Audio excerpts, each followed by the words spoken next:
how many people have come forward and changed their cards? Before we started this drive, we were at over 60% who were on the blue card. So we're still trending now. We should be giving you more numbers closer to the end of the drive, or actually closer to the 20th of April. And we are talking about for people, if you've got a green voter card, you need to upgrade to a blue voter card. Now, why that process has to be undertaken, Mr. Saneem? So there are many reasons. Let me start with the biggest one. In Fiji, when you come to vote at a polling station, our voter list has your photo. And in the event you turn up and you have another ID, for instance, because you can vote with any ID, you don't necessarily have to have the voter card.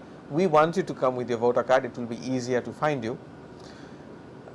We look at your photo on the voter list, and we look at you. And if your photo is 10 years younger than what you currently look like, the staff may not accept you as a voter who's on the list.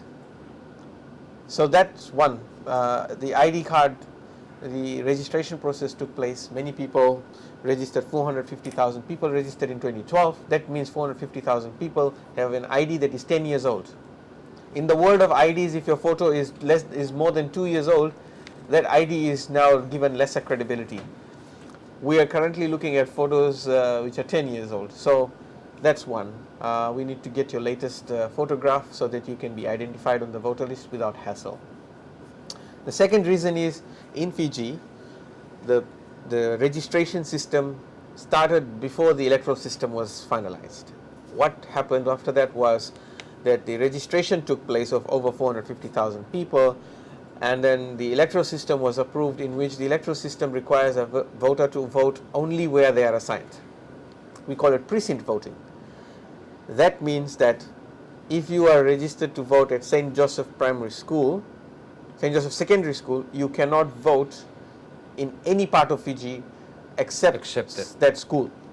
So we wanted to write that on your voter card, because in 2018 people went 26% or 23 or 26, it's either of these, percent of people that did not vote. Through a survey, we found out that they had moved, but they did not change their residential address. So actually they couldn't go and vote. And when it comes to your card, people have to look for where they have to vote. Remember the 1500 text platform? Yep. The 545 text platform. In 2014, the 545 platform had 100,000 queries on just the election day. Yes. Now we want to make it easy for the voter. Your card will have the venue written on it, and that's your guarantee that if you are holding your latest voter card, you will be registered and you will find your name at that venue. We had situations where in 2014 some people had amended their addresses and they selected some venues, because in 2014 that was allowed. It was not allowed in 2018. It will not be allowed in 2022. And what happened was they never reverted it. So in 2018 they simply called and said, I'm still supposed to vote near USP, I'm now in Lotoka. But they had not changed it. But now if your card, your latest card, has your venue written on it, your name is guaranteed on it, and you don't have to look for a venue, you just know that's where you have to turn up. So that's the second reason. The third is, we have a system in Fiji where people became less interested in elections. Prior to 2018, you will note that 2018 turnout was just 72%. It is on the higher end if you look at global average. It's not a bad number, but compared to turnout in 2014, it was very low. It's from 84 to 72%. Now, it is very easy for people to stand up and say, oh, it's the elections office fault, people didn't vote.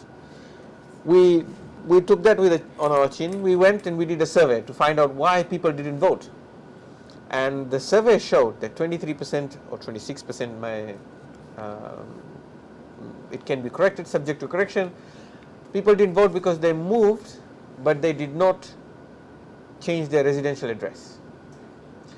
There are more reasons. Many people said, I did not want to vote. And it was raining on that day as well. It was raining on that day. That's also one of the reasons why. So, quite interestingly, because we did our scanning and we know, if you look at a voter number, we know from the system whether this person voted or not. A lot of people were caught off guard and they said, oh, I voted. But we know from the voter number that they didn't. So those are some very mathematical answers, survey answers that give us some indication as to why. So expiring the voter card was necessary to re-engage voters. It was necessary to re-engage voters. I mean, you have your LTA card expires. You have other IDs that expire. Similarly, voter card needs to be renewed so that you get the latest information on it, and this was one of the ways. It was interesting, some of the people who also messaged and were asking us the question, because the green voter card does not have an expiry date on it. Yes. But for these people, they sent questions. What if they turn up with their green voter card on election day this year and say, I want to vote, and with a valid ID? What happens then? So you are bringing an invalid ID. So green voter cards will not be accepted at all during the 2022 It's an invalid general ID. election. If you turn up with your green voter card and you turn up to the right polling station, we will still be able to see your photo and ask you a few questions, and you will be allowed to vote. It's not that you will be turned away to go home. Nobody will turn you away if you turn up to the right polling station. The trick is to turn up to the right polling station. But if the green voter card is invalid, your photo then is still on the voter list. accepted. Your Or photo it is can still be accepted. Okay, so that it works like this. When you come to vote on election day, you can vote by, you will be allowed to vote if you turn up with your voter card, the latest Blue valid voter card. Yes. That will make the process easy. Your voter number will be matched, your photo will be matched, you will be allowed in. If you turn up with an expired ID, that means the staff will treat you as a person who turned up without an ID. So they will ask you a few questions, they will ask you for your name, they will ask you if you have any other ID, such as your driver's license. If your name matches, your photo matches, your date of birth matches, they will allow you to vote. Remember, Vijay, on election day, you can still vote even if you have no ID. That's going to happen if you turn up to the right polling station. Say, for example, one day before elections, your wallet was lost. In that case, you can still go to the polling station that you are registered under, and the staff will verify you by looking at your photo on the voter list. That is why we want your latest photo. Voter lists have your photo. That's the product of our electronic voter registration. So that allows you to vote.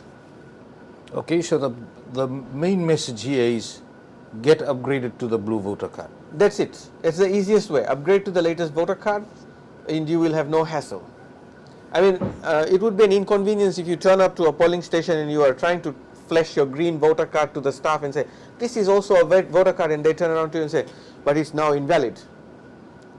And I mean, some people might want to argue with the staff, but at the end of the day, we can note that on the 17th of March, it was already said on Straight Talk by Vijay Narayan, Mohammed Saneem said, green voter cards are invalid. If you turn up with it, we will still ask you for another valid ID.